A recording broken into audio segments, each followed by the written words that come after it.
When you support your local PBS station, you help make programs like this one possible.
Well, we know where we're going, but we don't know where we've been.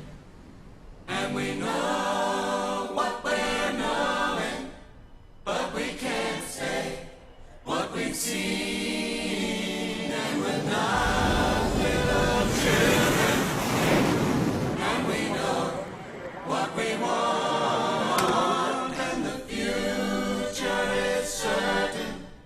Give us time to work it out. This is a hard job on many different levels. And the rewards are, you know, sometimes these transparent things to a lot of people.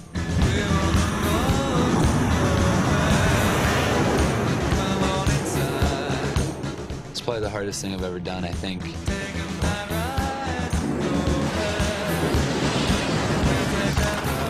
We have to be able to protect ourselves and our brother and sister countries. I mean, that's the whole purpose of the Navy, that's the whole purpose of the military, is to provide protection for our freedoms. If we're not around and something happens, what are we good for? What are we here for? I guess I basically did this to put it on my resume, you know, and now that it's on my resume, I'm ready to move on. Join the Navy, see the world, give me a break. You play the game, you do your time, you get what you can out of the Navy. I've changed a lot since I've been in, a lot. Like, I've just grown more independent, more, I don't want to say aggressive, but more defensive, always kind of like, well, why are they asking? What do they want? What are they going to do? I definitely ain't moving back in with my mother. Mom, I love you, but it ain't happening. The Navy's been a roller coaster ride. It's had its ups and downs, and more downs than not. I should have tried a little bit harder in high school, but I didn't. Decided to come to the Navy, but it's all working out good. Get a nice paycheck every 1st and 15th. Can't complain.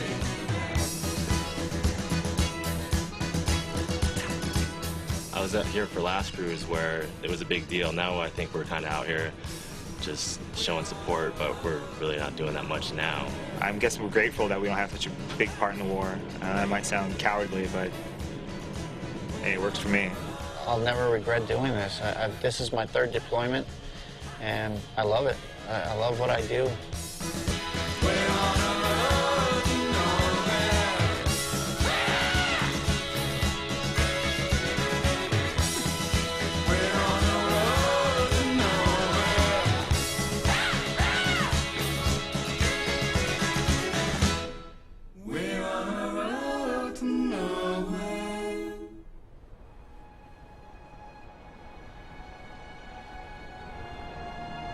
Okay, this is our last flight day in the Gulf. By this time tomorrow night, we'll be in the Straits of Hormuz and headed out into the Gulf of Oman and then the North Arabian Sea. It's important to note that we have a lot of cruise left in front of us. This is the close of one chapter. I'll admit, the close of a hard one, but we're not done until we're done.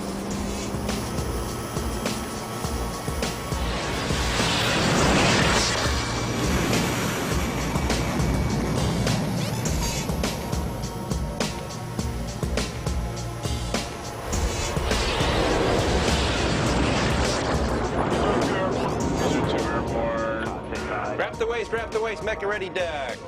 Lens on. I feel like it's time to go the other direction. We've been here for 70 days. It's hot.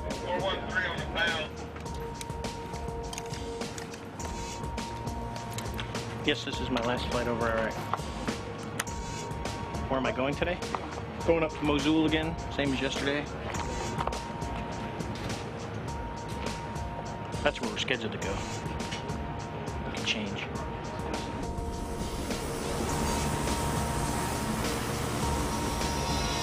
Last day.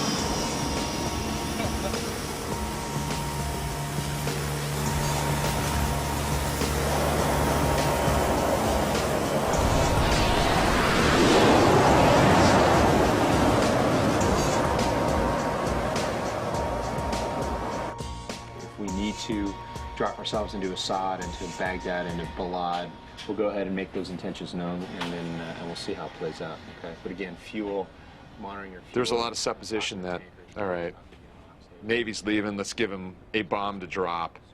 So there's a lot of sort of inside bets, kind of jokingly about, okay, here it comes. Somebody's going to go out and drop a bomb into a field or something.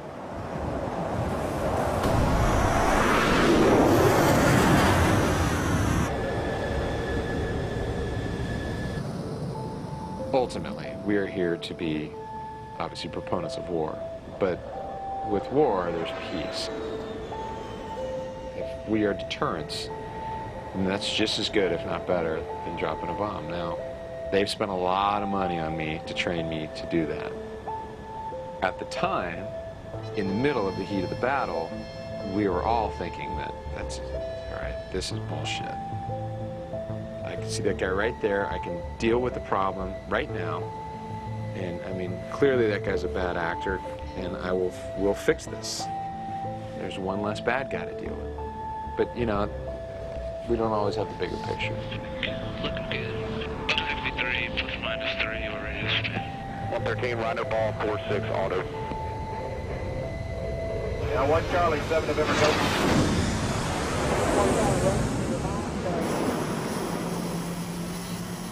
You know, ordnance drop, 0. But that wasn't the mission when we came here. Have there been bombs dropped while we were here? Yes. Are we frustrated that it was not off of one of our airplanes? That's very frustrating to me, and part of me thinks it's wrong. I think there's a lot of bugs that need to be worked through in the chain to get the ability to clear people for weapons release at a level where it's usable and not to where it hinders the operations. There's some serious issues. What's frustrating me is that the Army doesn't really, in my opinion, understand how to use us. I don't know. Do you think that's fair to say? I think it's just, I don't know. No, I wouldn't agree, but because I think it's hard to use this right now. If we start using some of our weapons, it's not the level of where they're operating. The targets that they're chasing are people that quickly disappear into a crowd of friendly people and kids. We're still evolving to today's kind of warfare. I think so, and I actually see fairly eye to eye. I mean, my biggest feeling is that the carrier is not an asset that is needed or necessary, I believe, in the situation we're currently in. For this specific time and place, no.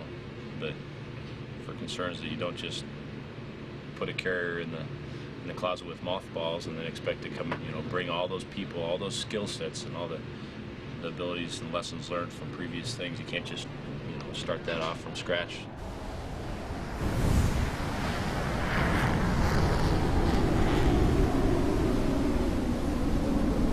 Hey guy, pull your pants up. You get your shirt tucked in. Tighten your belt up. Okay? How we doing? Doing pretty good, Master Chief. All right, we don't roll like that. Go ahead and handle that, all right? That's not the way we swab decks in the Navy. All right? The only thing we're doing is putting stuff down on the deck right here and swabbing it up. That's not cleaning. Hey, guy. Hey, put your uniform on there. Let's get busy. Let's get busy. Both of you got your head back in the game there, shipmate? I do, Master Chief. You sure? I'm positive. All right. Good morning. How you doing? All right, now, how we doing? My name is Command Master Chief Christopher Lawrence Penton. There's 2,900 enlisted sailors on board, and I'm the senior enlisted of the 2,900. Hey, watch that language. What's that all about? You got highs and lows throughout the deployment, and right now we're sky high because we start our transit home today. All right, we got a lot of guys standing around. What's going on, that shipmate? What's going on? Who's supervising? I am, Master. So what are you guys doing? Cleaning up the white dude? Come on, come on. Don't even try it, you know. The excitement is starting to build up, but at the same time, we have to make sure that all the sailors on board get the job done. Hey, guy, we'll be out here. So even though we start our transit home, we got to keep good order and discipline. Basic math. When does 1 + 1 equal 45? When? Anybody want to take a guess at it? Here it is. When one knucklehead go out with another knucklehead and get themselves in trouble. Okay? One knucklehead plus one knucklehead equal 45. Everybody know what 45 is? That's restriction, that's for duty. So 1 + 1 equal 45. You got two knuckleheads hanging out together. All right? I learned a long time ago, if you're too serious, people really don't listen to you. Or if you're a clown, people really don't listen to you. But if you find that medium, then your point gets over a lot quicker, I think. So I just found that balance a long time ago, not to be too far to the left or to the right. Matter of fact, I found that balance about life.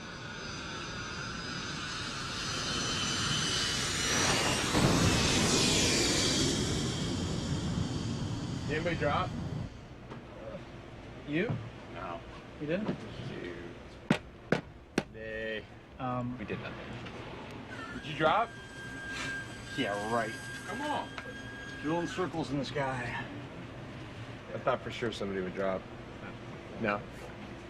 I don't think dropping a bomb in anger would any more or any less validate my career. All right, so there's the target. I mean, you know, life is timing, and my timing has been such that when I show up, peace breaks out, which, you know, in some respects is a good thing. Right before we were leaving, there's a little bit of a firefight going on, and they called and said, hey, oh yeah, you're to continue with your frag task. And I'm like, that's all you called to tell me? Okay, I'll continue doing nothing. You're right. That's exactly what I'm doing. You know, there are guys who, every cruise they go on, they end up going to the show, as we refer to it. I think that guys like me who've gone on 4 cruises and haven't gone to the show, you know, probably are, I would like to think, are at least as valuable as those guys that have.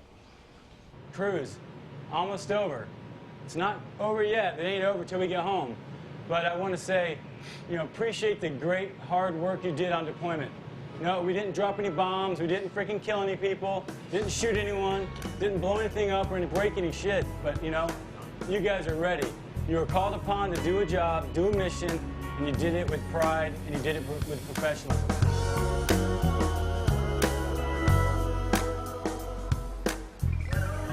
Our aircraft we weren't the weapon of choice for that mission. We fail only when we can't launch that aircraft off the end of the flight deck. That's when we fail. Otherwise, our mission is successful.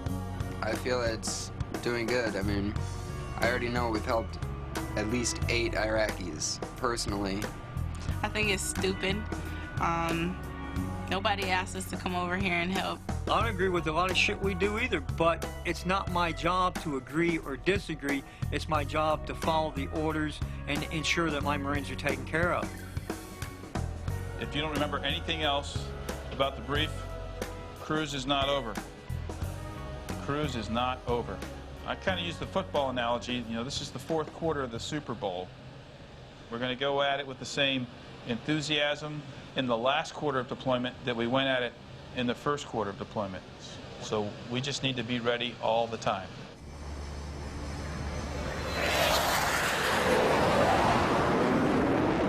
Every day, the routine is the same.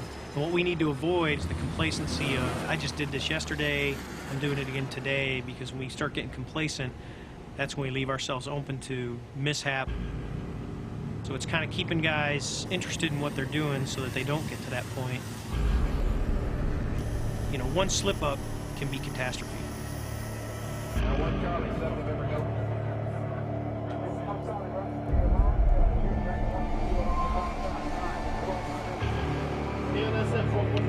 Gonna set 440 Toronto, clear deck. That's good.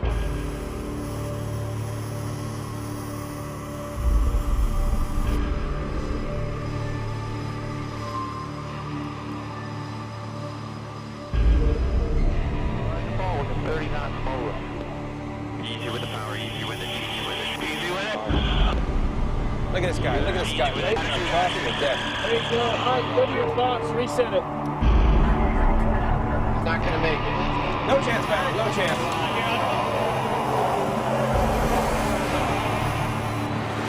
Let's bring that guy up here, please. Let's get the red shirt somehow and get him up here. Wow. There you go. All right, go to your box, reset it. Unbelievable. This transit home is actually like the hardest part. It's this time of the deployment that if the hair on the back of your neck's not standing up, and if you're not constantly watching out for complacency, it's this part of the deployment that something's gonna happen. Basically, across the LA, the jet was about 4 seconds to touchdown. So we saw the video, you see him run from the left side of the screen, you see the jet coming down in the background with the tail hook on final approach. I wasn't even thinking about stopping. I just want to keep going, you know. I knew if I stopped, I would have been gone. We pulled out of the Gulf, and then everybody drops their guard. They're like, fuck it, we're on the way home now, and then it takes 2 incidents where someone almost gets killed, and everyone opens their eyes again. We're on the way home, but we still got a month to go. You don't want to lose anyone in that last month. That would suck.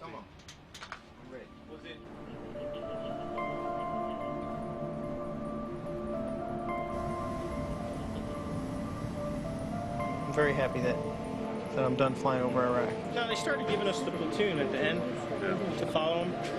And right when they were trying to talk us onto them, it's like, look, dude, we need to go or we're not going to get back because the sun's going down. Going back to teaching the junior officers, bringing them up to speed and helping them get their quals so that when the old guys leave, the new guys have to step up. A little bit scary, the night with a big fat arrow in the hood. Hey, you're level. Turn it off. They're the future. I'm the past. They look at me as the past. I realize I'm the past, but I think I still have a lot to teach them.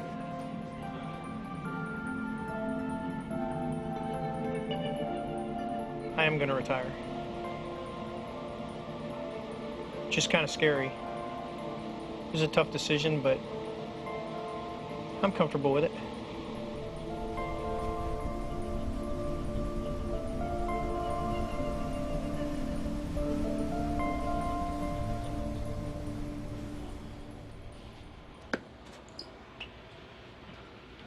Someday. Come to practice. Being on the ship, you need to relax. Everybody has their own stress release. And me, I like salsa dancing. My mom always told me if you ever want to meet a woman, learn how to dance. So I learned how to country dance with my best friend in high school. In his bedroom, he was a girl, I was a guy. We went to Billy Bob's that night, and out of the 3 steps that I knew, I tried to dance, and it just sort of carried on from there. But I met my wife at Cafe Sevilla, and I saw her and her best friend, Gabrielle, salsa dancing. And I'm like, wow, yeah, I need to learn. And then I joined the dance group, Salsa Suave. That was a dance group my wife was involved with. Not that I planned that, but it worked out well.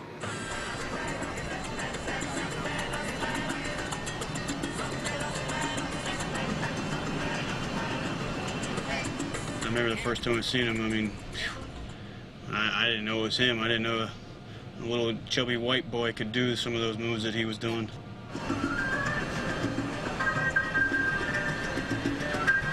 I like to call him Twinkle Toes because he just spins around almost like a Tasmanian devil, just going all about it. It's always a nice sight to see because he's a good dancer. You're just not used to seeing people of his build twirling around like that.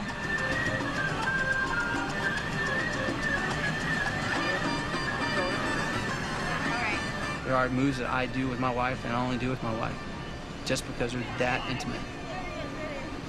Dancing with Campos, we get tons of comments about you guys dating, you guys together. I'm like, she's married, I'm married. I'm like, that is the last thing that I even want to think.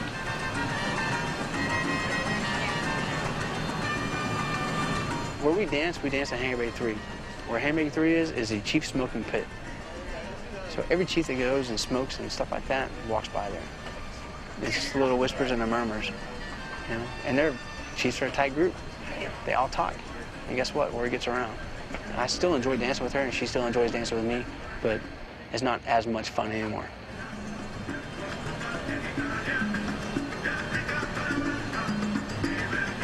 Randy just enjoys dancing, but the perception out here on the ship is very bad. I mean, you could have be friends with someone forever. As soon as they see you talking or dancing or something, uh-oh, here goes the rumor mill.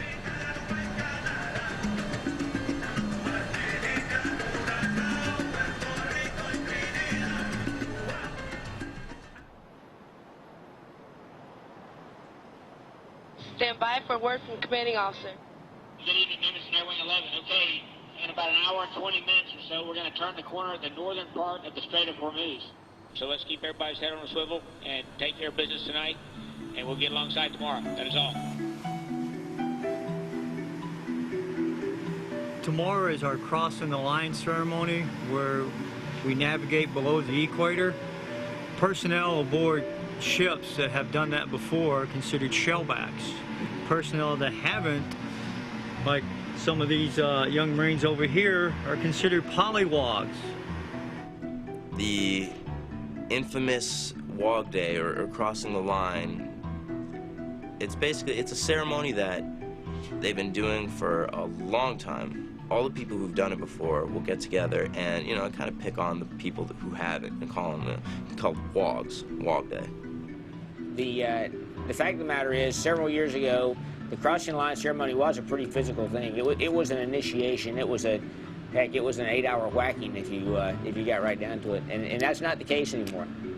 We cannot have anything that can be construed as hazing, okay? It's not going to happen. We can't have it happen. You guys understand that? It's just too sensitive. It's like boot camp. Back in the 40s, 50s, and 60s, they beat the shit out of them.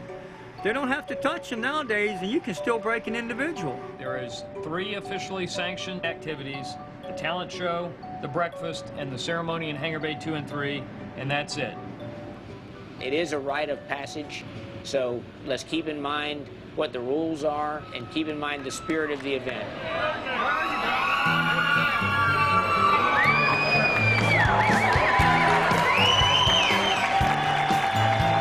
Okay, all right. How many polywogs do we have out there?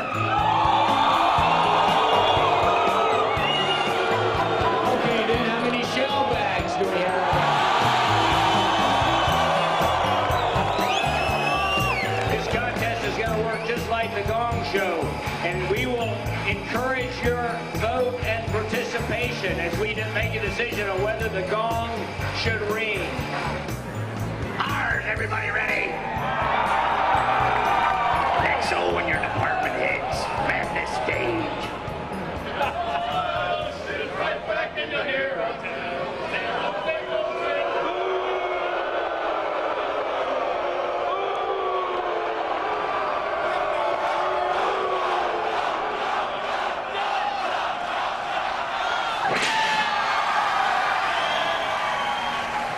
Hey, shipmate, down here, shipmate. Shipmate, what is this? Do I look like a clown with a big red nose, some floppy shoes?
End our misery.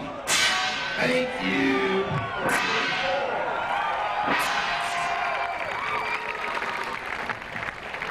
That's it for the show tonight. Looking forward to a great day tomorrow. and we'll see you out there. And taps means taps, okay? No shenanigans between taps and reveille. That's it. Have a good night.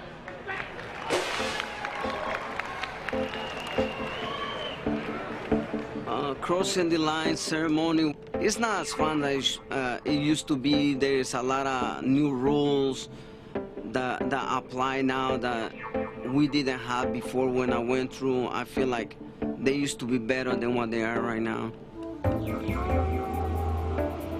I've heard of people getting like whipped, like fire hoses, like cut off pieces, and they'd dip them in the salt water or something in the ocean and then let them dry, and then people getting hit with that. Of course they can't do that anymore, but it's because we got a bunch of crybabies and they had to ruin it for everybody.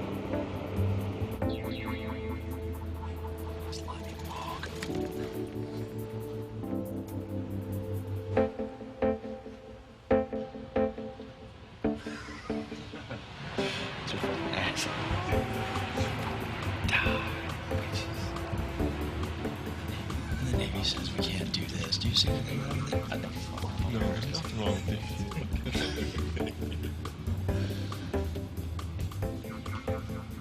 Let's go.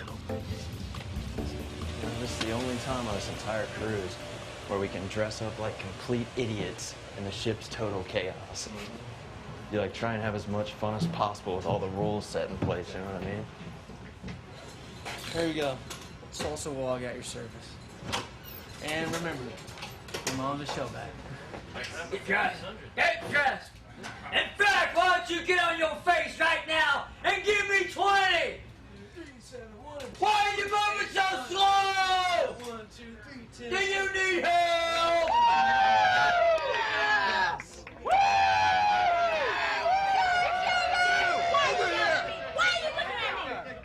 Shimmy! Over here, Wong! You gotta knock who out? Hit it!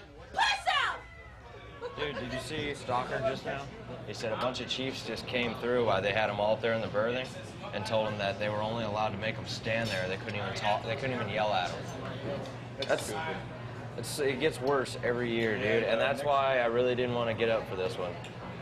Because they take away all the fun, dude. You can't even yell at people now. You know who to do it to and you know not to do it to, you know what I mean? You are nothing but a lowly pollywog. You will not be physically abused or inappropriately touched during the ceremony. Does everybody understand? You will not be physically abused or inappropriately touched.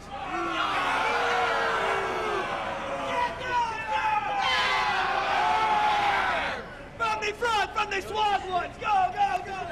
You will not be inappropriately touched. That's all you need to go get.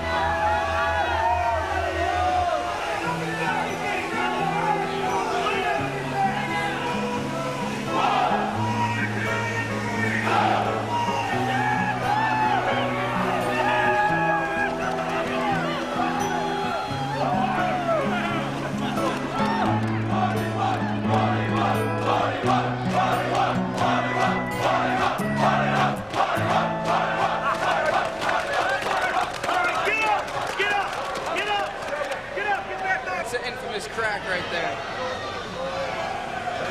This is one of the experiences. How about you talking on the ground?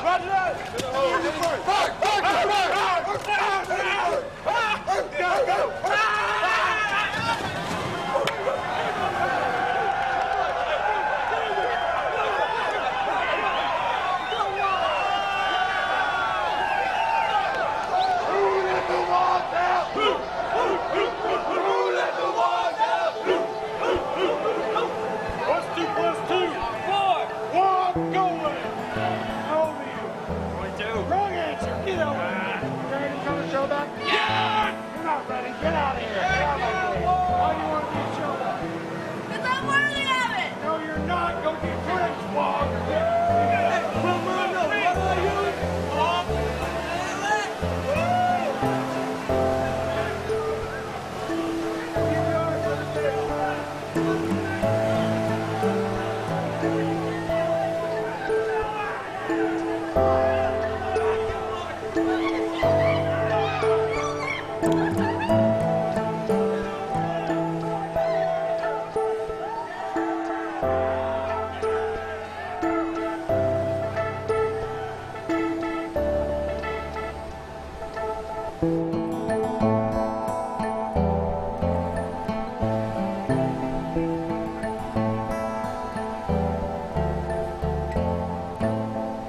first. What I don't want to have happen now is I don't want to have a crew that is either brand new into day ops and a crew that's brand new into night ops. But right now, I am leaning more towards staying the way it is. Of course, if you fuck everything up, I will switch that. I'm about to move up from a staff sergeant to a gunny. The majority of it lies on me and my performance and my actions. But the other part comes from the guys that make me look good. And they do. I will tell you right now, when I get promoted, they give me an opportunity to speak, I'm going to thank the guys that work for me. That's on Brock. Report to the commanding officer. You, sir, Sergeant Brock, point order, sir. Randy R. Brock. I do appoint this Marine a gunnery sergeant in the United States Marine Corps. Signed, M.W. Hagee, Commandant of the Marine Corps. Gunny Freed.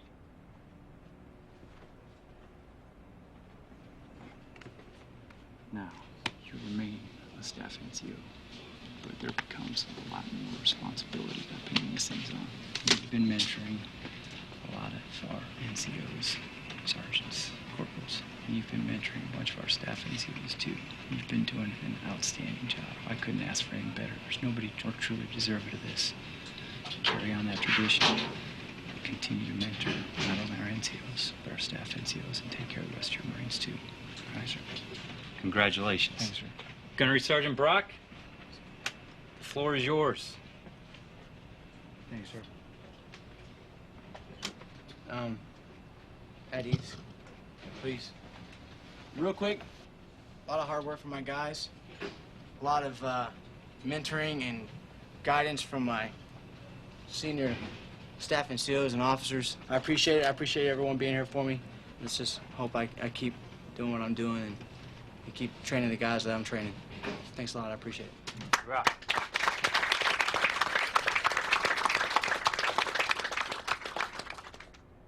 On what was going on? What Yeah, they doing? where it is and everything.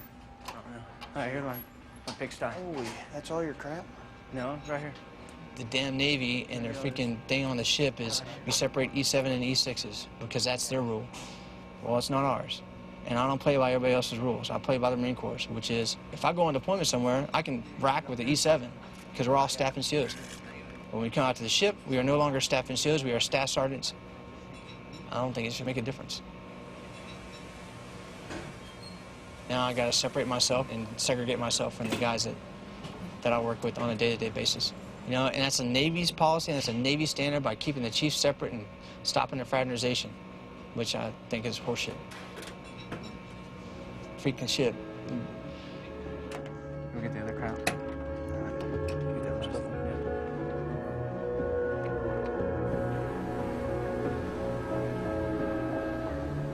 The sun goes down. There's a new day coming. Good evening, my Nimitz family. This is your Air Wing Chaplain, Brian Jacobson. Lord, it is nights like tonight that we remember our families at home and our friends, and we ask you to watch over them and keep them also with safety. And remember, don't worry about biting off more than you can chew. Your mouth is probably a whole lot bigger than you think.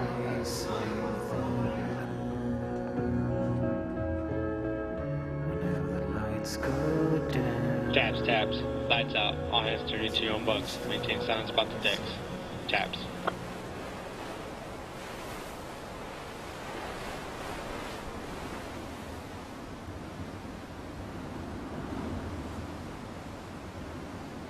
Secure for sea. The ship's moving around a little bit. It's going to move around some more. You know, you walk around and you don't see people covered with sweat today for a change. And the boat's moving. It's a little drier. It's going to get even drier than that, and the boat's going to move some more. So let's get out, tie things down, and make sure we're ready for that. Dang, man. The ship keeps rocking crazy, man. Oh, dude. You almost fell out of your rack last night, I saw. I know, but you don't need to say that. Yeah, I was grabbing onto my sheets the other night, dude, to keep me from rolling out of my rack.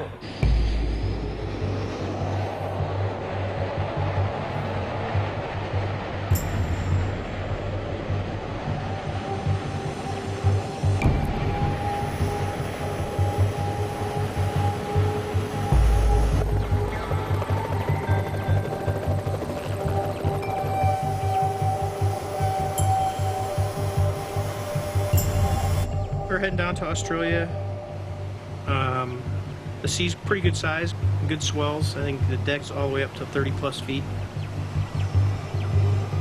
I haven't seen pitching decks like this since maybe 1985, 20 years ago in the North Atlantic, and had not seen the deck move quite this much.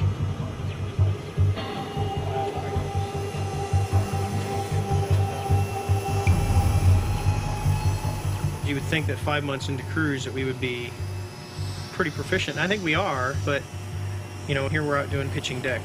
Do I agree with it or disagree? It's not for me to say. It's probably a little bit beyond where we needed to be. Taking off and landing on an aircraft here is, from a pilot standpoint, is a perishable skill. We've learned over the years that a certain amount of practice in certain conditions is required to maintain the capability to do that professionally and well.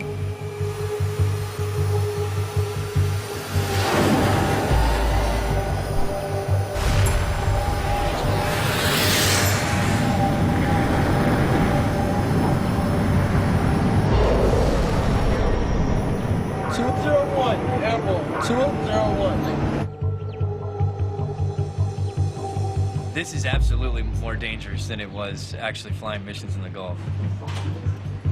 Go get him. We got lucky in the Gulf. The seas are pretty calm.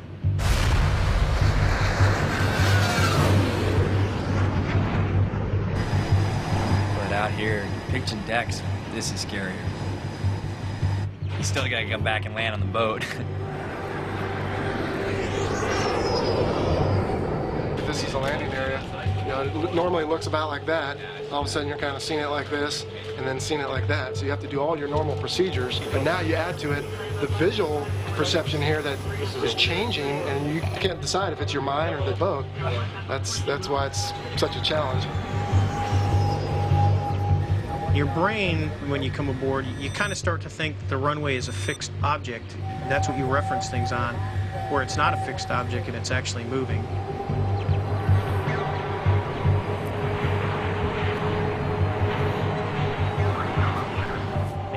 It'll kill you in a second.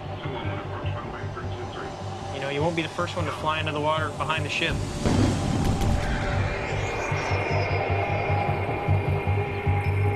Or to hit the back of the ship, or miss the whole landing area, or do a long bolter and end up in the water. It's a dangerous job.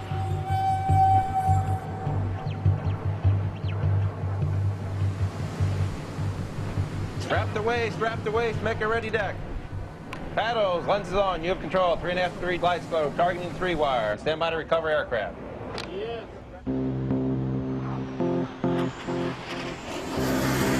What a paddles does is we go up onto the back of the ship, and we're there in case the pilots need us to help them land their aircraft. For us on the platform, we have simply the plat camera. We have a set of crosshairs on there where the plane should be, right in the middle of those crosshairs.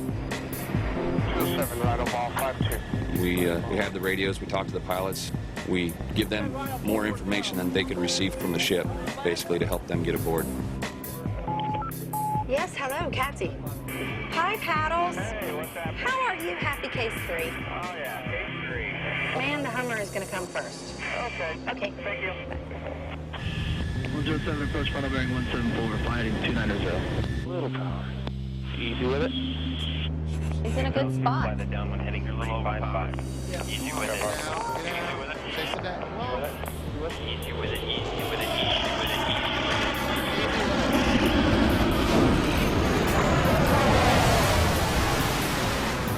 When you're coming aboard, you're aiming for that third wire and the OK pass. When you don't hit a wire at all, if you put in a little bit too much power there at the end and you touch down past the wires and have to go back around again, it's called a bolter.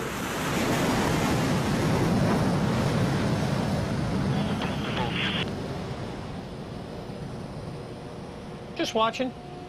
I got some pilots that I worry about.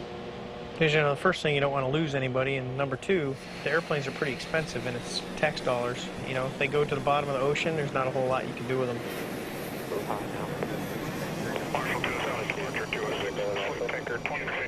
Hey, Chad? Okay. If he misses, we'll Wag him. Wag him now. He's looking pretty good, though. Easy with it. Till he's climbing now. He's out of there. Keep the hawk on him means we need to keep the tanker on him to watch him, because if he misses again, he's going to have to be tanked for sure. 203 around ball 5.5. Roger ball, 28 knots Mobilis. Here we go, see if he lands. He won't miss. Chicken bone, chicken bone, chicken bone. He did the last time. And not by a little either. He about hooked it. Look at him now. Beautiful. Symmetrical, beautiful. No, now he's chasing. No, he's in there. Look at that. That's pretty. Yeah. Down. Down. See ya. Out of there. Keep the hawk on him. Keep the hawk on him, for sure.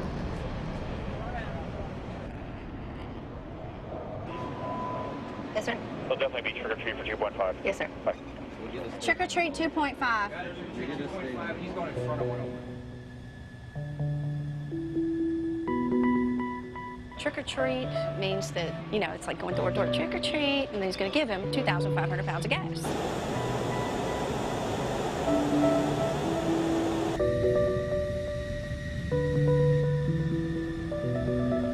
We cannot afford to have an aircraft that's starved for fuel. The Nimitz is 700 miles away from the nearest divert field. No one was going to make it 700 miles. It's simply a different feeling when you know there's no divert available. There's no safety net out and around the aircraft carrier that you can go to if you have some emergency with your airplane. You have to land back on this ship.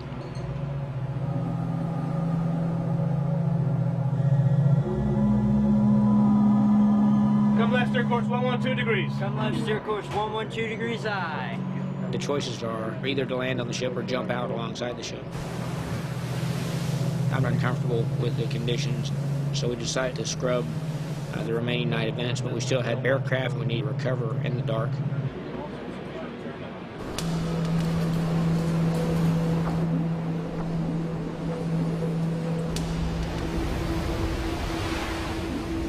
No matter how long you do this business, you never get used to the nighttime. At night, your visual is not as accurate as it is in the daytime. So you can get vertigo. You know, they always tell people to respect nature. Respect the sea, never turn your back on the ocean. I mean, all the little things that you learn. It's the same thing, you better respect the night. That's where it gets dangerous. You really got to keep your head up because there's not a lot of lights on up there for us. You got to do everything in the dark. Let's go.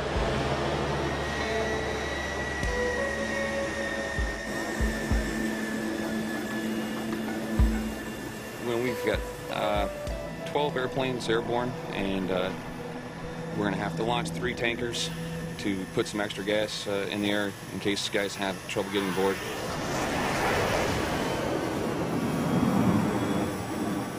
The problem with doing that, though, is we also have to land those airplanes. So the more people you put in the skies, the more planes you have to land. One of my jobs this evening is to be a recovery tanker for the jets coming down, and I'm feeling like basically this is crazy, and what's the point of doing all this?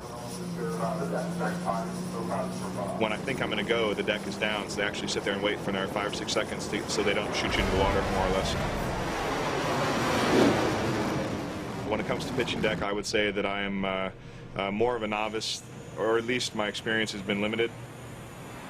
And I know enough to know that the conditions were starting to get extreme would be a fair way to characterize them.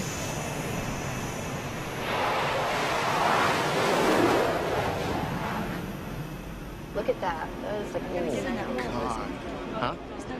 I didn't know a big rig like this could move like this. 07, Mike Final Bear 175, you're inside a Hornet at 8 miles. Having been around for a little while, if I really don't want to be out there, then I don't want my brand new people out there. So Cone, Lieutenant Dietrich, is getting ready to fly one of the tankers, so we had gas for that recovery. It's her first cruise. We had not done a lot of pitching deck. I told maintenance that I was taking it, and they raided up to the roof and told her, hey, just, you know, stand by. And I said, you know, you don't understand it now, but in about 20 minutes when people start trying to land on this, you're going to realize why I'm getting in this jet for you. Only if you're lucky.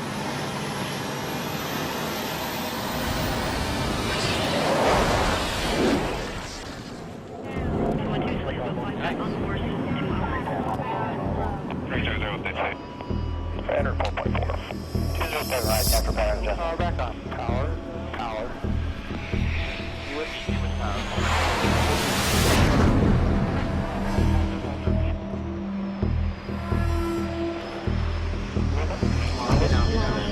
He's gone,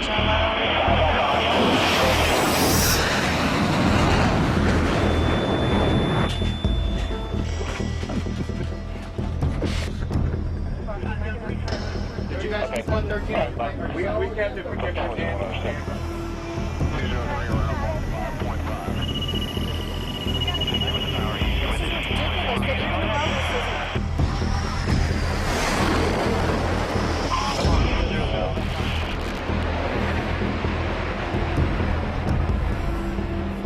Now for the 7th guy in a row bolter, you know, I wonder how many tankers I can launch and how long this goes before we start getting some people aboard and recovering.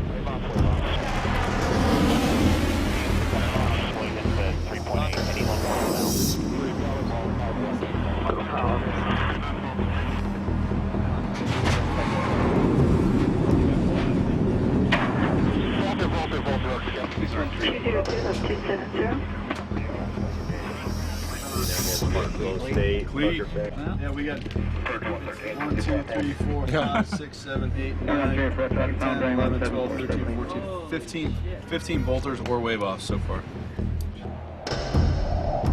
When the ship gets to side rolling, it makes your instruments kind of do funny things in the cockpit. So you're just kind of coming down and you're kind of blinking your eyes, trying to make sure you're on center line. Yeah, see, look at it.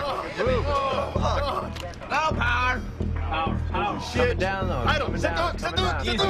And then all of a sudden I'm like, holy cow, I'm a little high. And next thing you know,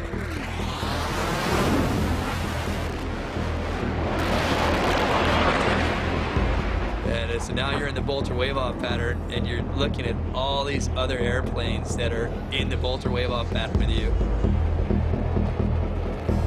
503, flight above glide path, flight around course, 1.5 miles. That Patsy. Man, stay with it. 503 on glide path, flight left course, 3 course mark. Holy shit. 8. Keep the power on. Oh, it's steady. It's steady. It's steady. Bingo on the ball. That's good. Seriously, that was the first time I ever really felt like I am about to hit the back of the ship. I am about to smash into the back of the ship and go into a million pieces. Little power to catch it.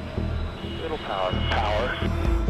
So, you know, you're bringing the power off, and I'm like, that's all I'm giving you, man. Oh, shit. I don't know.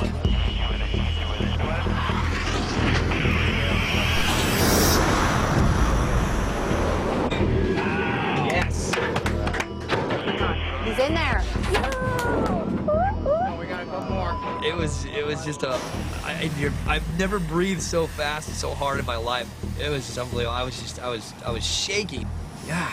It was definitely one of the most stressful experiences I've ever had.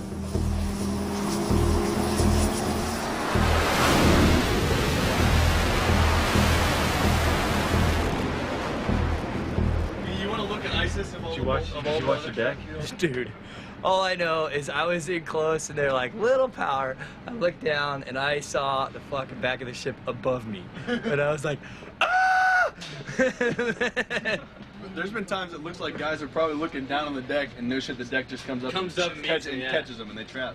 I could just hear paddles, like, they gave me the power, so I gave it power, and all of a sudden it just, like, from the deck, like, being above me, it just goes, woo!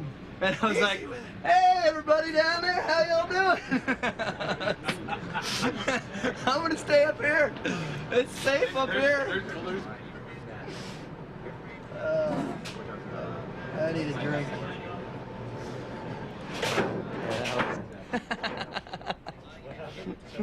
I'm just fucking shaking still. Easy with it, easy with it. We're almost done. Jar Jar's going around. The deck's steady at a mile. Jar Jar's going around. Here we go. Out of there. Wave off, wave off. Now I'm starting to get pretty nervous, realizing that, hey, the deck, this is no joke, and the deck is everywhere. Get in here. Look, there's that.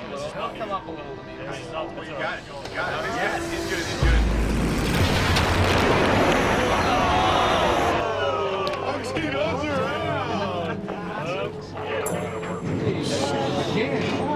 Hook skip.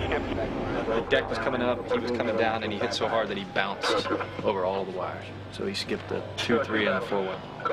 Next thing I knew, I was getting airborne again, and that's when I started becoming very anxious, thinking to myself, well, okay, looking at my gas, hey, I've got about two more tries here, and then they're gonna start thinking about giving me some gas, and I don't want to be that guy. I'd like to just get aboard quietly and have my moment of sheer terror, and then go find somewhere just to have an aneurysm and call it a day. 102, dirty up. 102, get 30. Oh boy, it's settling out. It's settling out. Show him a little high.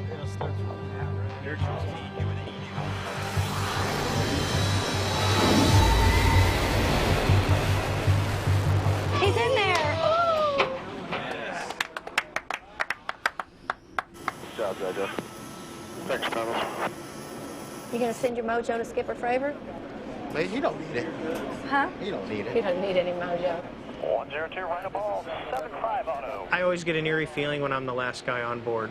I'll tell you that. 102 on course, 5 miles. 102. There's no one to save you. There's no gas airborne. You got to do what you need to do to get on deck. Look at that. 102. Deck's pitching. He stays right. That's just like, Sex, what do you guys think? If he goes around one time, it's going to be in his head and he's going to be pissed off. And it's going to affect his next approach. It's going to take an approach. No, because he's going to get aboard. He's going to be like, fuck, I'm mind get aboard game. on the next one. He's going around twice.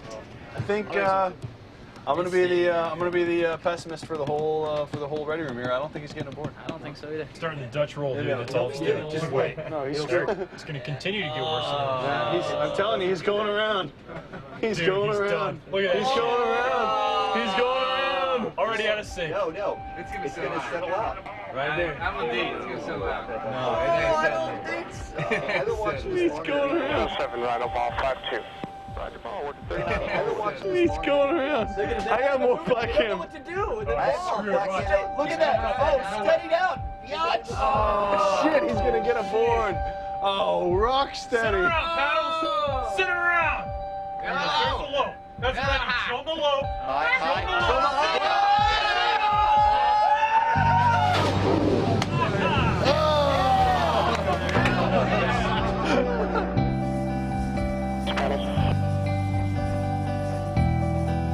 Glad to be here.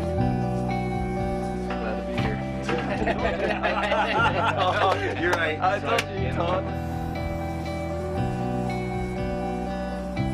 That was good.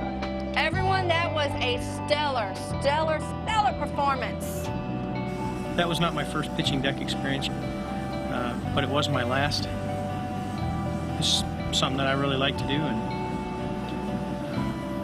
the thought of not doing it anymore,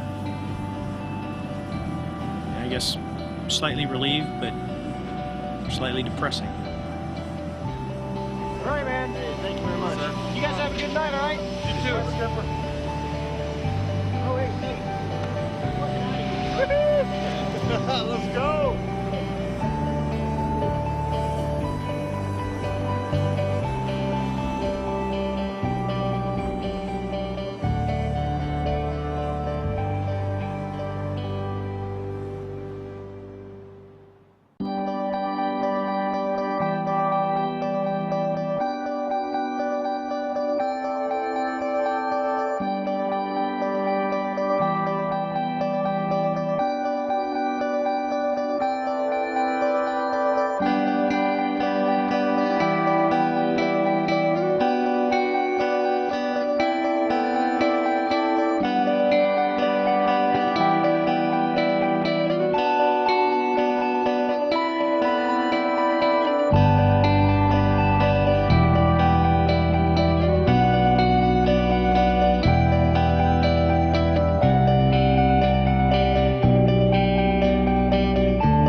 more about Carrier, go online to pbs.org.